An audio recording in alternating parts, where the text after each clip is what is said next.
À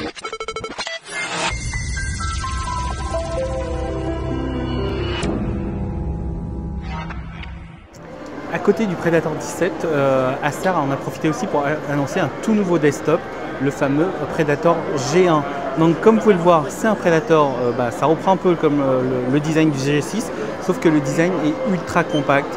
On retrouve en fait le principe même, je ne vais pas vous en faire toutes les caractéristiques à chaque fois, parce qu'on ne va pas s'en sortir, mais en gros, le gros principe de ces desktops, c'est de permettre en fait d'avoir l'équivalent d'un G6 tout simplement, donc un ordinateur vraiment complet, tout ça dans un encombrement relativement petit. Donc la grosse différence finalement avec un G6, c'est pas tant la largeur du boîtier, mais le fait que l'alimentation est déportée. Donc on ne le voit pas là parce que ça a été caché, mais en gros l'alimentation n'est plus dans ce boîtier, elle est complètement déportée, un peu à la manière d'une Xbox 360 ou d'une Xbox One, ce qui permet justement de pouvoir économiser de la place, de mieux ventiler, etc.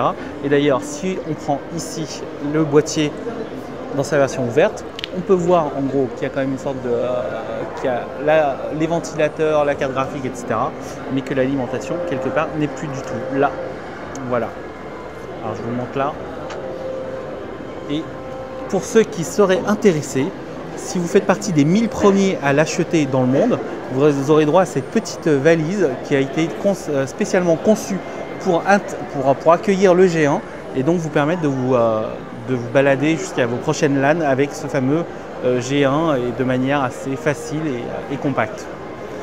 Voilà, à côté on retrouve les nouveaux Predator Z1, donc ce sont des moniteurs incurvés avec des dalles allant de 27 pouces à 31,5 pouces. Petite mention pour la version 30 pouces qui propose un écran en Full HD, alors je ne sais plus comment ça s'appelle, mais je crois que c'est Full HD étendu, puisque ça propose une définition de 2560 par 1080. Et donc voilà, l'angle de courbure c'est de 1800 R. Et puis après, voilà, on retrouve un angle de vision de 178 degrés, le sRGB à 100%. Et d'ailleurs, en parlant de ça, seul le modèle 30 pouces vous propose un Core Gamut 100% sRGB, alors que les modèles 27 pouces et 31,5 pouces sont en Full HD et vous proposent seulement 72% du Color NTSC.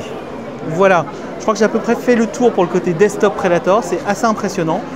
Et comme pour le Predator 17X, il est compatible forcément VR Ready, c'est la nouvelle appellation de chez Nvidia et à partir de là, ça assure la compatibilité non seulement avec le HTC Vive, mais aussi tous les casques du marché, Oculus Rift, et apparemment il y en a 6, je ne les connais pas tous, mais là comme vous pouvez voir, tout est testé et c'est assez amusant parce que les Oculus Rift et consorts, vous asseyez, vous jouez avec, et par contre pour les HTC Vive, il y a quand même 2 salles entières, donc c'est quand même plus sympa.